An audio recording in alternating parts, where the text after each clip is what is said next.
when creating trees, we're going to actually use the component-to-component constraint for that. So I'll just kind of show some cool things here. Now for trees, I'm going to go to Window, General Editors, Content Browser.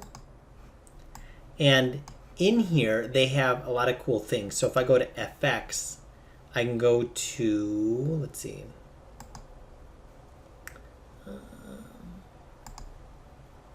You can see they have a lot of examples in here.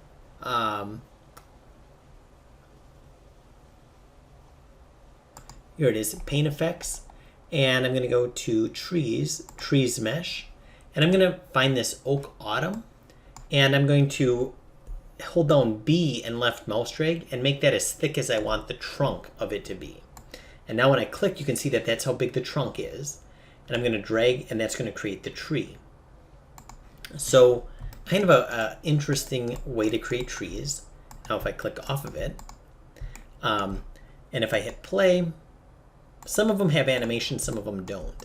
But this is considered a paint effects object, okay? And if I go like this, if I go to modify, convert paint effects to polygons, now it's as if we modeled it, okay? And if I press 6, they actually went so far and made some textures of some leaves with transparency maps, and even added a texture for the bark. Okay, that's pretty cool. So, well, now what? Well, it doesn't look very realistic if these leaves don't blow around in the wind. So what I can do is that if I select the leaves, I can go to nCloth, create nCloth. Now the leaves are actually cloth. So if I rewind and hit play, you can see that the leaves start to fall. Okay, now that's really weird if they fall like that. But one thing that I could do on the nCloth shape tab of the leaves, I can go to dynamic properties and I could change some of this stuff here. So maybe I put the mass to like 0.1 and put the lift to 0.3, the drag to 0.3. I'll maybe put the mass to 0.3. And now if I hit play, rewind and play. Okay, now when they fall, they kind of feel a little bit, I don't know, lighter. They're just kind of more flowy. And I could kind of play with those settings. You can see there's a lot of settings that I could kind of adjust there. But once again, it's weird how they're all falling. I might want 1 or 2 to fall, or maybe a few of them to fall, but not all of them, right? So what I could do is I could select the leaves, shift select the trunk of the tree, and then go to End Constraint, Component to Component. Now, what that's going to do, and it might take a little bit of time, depending on your computer, that could take a long time. And you can see that now there's a web of connections all over, okay? And that isn't really what I want, okay? So if I do this, in the attribute editor, there's something called connection method. And if I switch this to within a max distance, and once again, when you do it, if it doesn't update right away, it's just your computer's way of saying, hey, I need time to think, okay? And you can see these these green connections. So if I hit play, most of the leaves will fall, but the ones with the green connections will stay connected. Okay, so if I just let that kind of happen,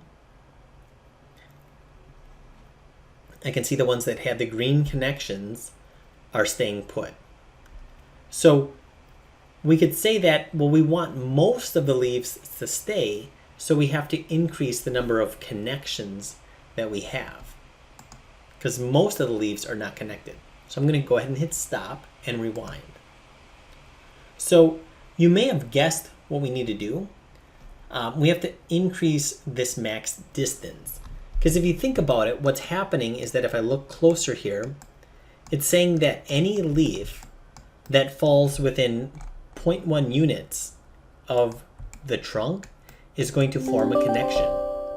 So what I'm going to do here is I'm going to go back to my dynamic constraint, And within max distance, let's say if I put that to 0.5,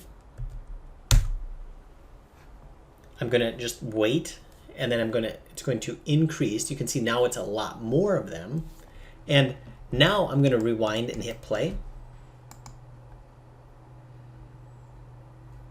And now that might be too many. Maybe that connected all of them, because I still want some to fall. So I'm going to hit stop and rewind. And maybe I'm going to put this, kind of split the difference and put this at 0.3.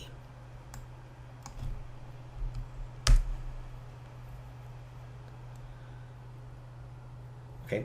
Now, yeah, that looks like a good kind of blend there. So now if I hit play, rewind and hit play. Okay. Some leaves might fall if they exceed that 0.3 threshold. Yeah, there's some falling. But I can see that maybe 90% of the leaves stay on. And that's what I want. Okay, cool. And the other thing, maybe I don't want those leaves to fall beneath the ground, so I can just simply select them. Go to my nucleus and turn on Use Plane. Now they're not going to fall beneath the ground, so I can rewind and then hit play, and now only a few should fall. I could also maybe increase the wind, and they'll fall, but they won't fall beneath the floor.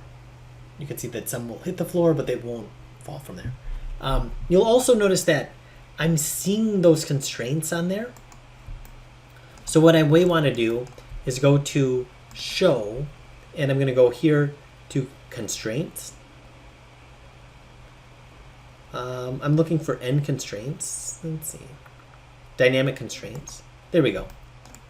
Now, if I rewind and hit play, and by the way, I wouldn't have been able to turn off those constraints if it was still playing. So I got to kind of wait and be patient with that. Okay, very cool. So now you can see that I've got this these leaves blowing off the tree, which seems super complex, and it is. But I feel like Maya had a very a good way to kind of communicate with the artist to figure out how to control that.